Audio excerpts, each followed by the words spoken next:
Montague John Druitt. In the dimly lit streets of Victorian London, a series of gruesome murders sent shockwaves through the city, earning the perpetrator the chilling moniker Jack the Ripper. Despite years of speculation and investigation, the true identity of this notorious killer remains shrouded in mystery. However, among the shadowy figures that emerge from the depths of history, one name frequently surfaces: Montague John Druitt. Druitt is primarily remembered for his suspected connection to the infamous Jack the Ripper case of 1888, a suspicion initially whispered by Melville McNayton, a prominent police official. However, peering into the life of Montague Druitt unveils a complex character obscured by the passage of time. Montague Druitt was born on August 15, 1857, in Wimborne Minster, Dorset, England, into a family of esteemed professionals. His father, William Druitt, was a respected local surgeon and magistrate, while his lineage boasted a High Court judge grandfather and a renowned cricketer uncle. His early years were spent at Winchester College, where he distinguished himself academically and athletically, earning a scholarship and excelling in debates. Noteworthy are Druitt's political inclinations, as he openly supported French republicanism, advocated for compulsory military service, and voiced his approval of Benjamin Disraeli's resignation. Following his studies, Druitt ventured into academia as an assistant schoolmaster at a boarding school in Blackheath, London, while concurrently pursuing legal qualifications, eventually becoming a barrister in 1885. Beyond his professional endeavours, Druitt immersed himself in political and social circles, finding solace and camaraderie in the sport of cricket alongside influential contemporaries like Lord Harris and Francis Lacey.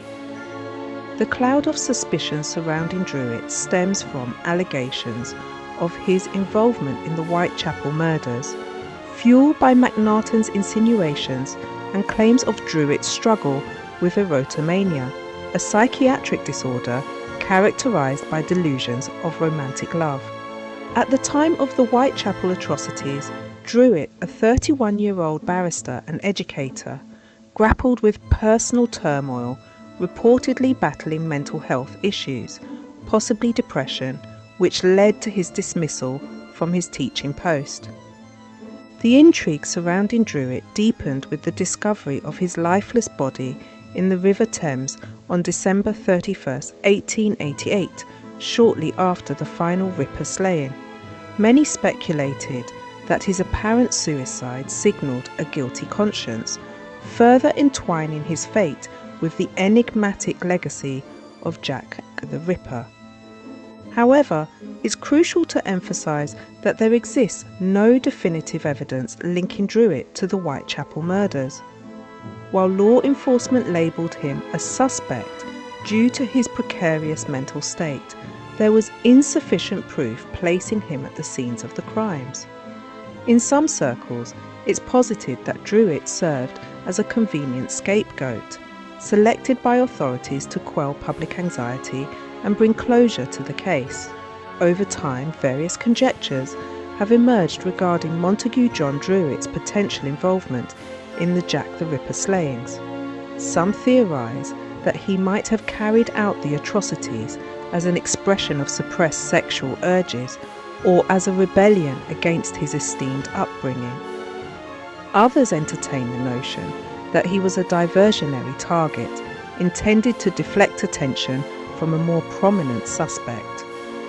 Despite the absence of concrete evidence implicating Druitt, his name remains enmeshed in the tapestry of Ripper conspiracy theories, forever intertwined with one of history's most confounding puzzles. Whether viewed as a troubled perpetrator or an unwitting pawn of circumstance, Jack the Ripper's identity remains elusive, leaving a multitude of unanswered questions and ample room for speculation. As long as the case remains unresolved, Montague John Druit's legacy will persist, casting a spectral presence in Ripper lore and serving as a symbol of the myriad uncertainties and enigmas surrounding these unsolved crimes. With the conclusion of our exploration into Montague John Druit, a figure forever associated with infamy, we invite you to join us next time for another gripping foray into true crime on the Ripper's Gambit. Who among the 14 holds the truth? As our investigation into Montague John Druit, the prime suspect in the Jack the Ripper case, draws to a close, the lingering questions surrounding his enigmatic persona persist. Was he truly the elusive killer who terrorised the streets of Victorian London, or merely a misunderstood soul caught in the crosshairs of suspicion? In the next episode of The Ripper's Gambit, we delve deeper into the web of intrigue surrounding another compelling figure, Suspect 2. Join us as we unravel the mysteries shrouding this individual, exploring their motives, alibis, and potential connections to the infamous Whitechapel murders. Don't miss out on the thrilling continuation of our investigation. Tune in to the next episode of The Ripper's Gambit, where the truth lies waiting to be uncovered. Subscribe now and stay one step ahead in the quest to unmask Jack the Ripper.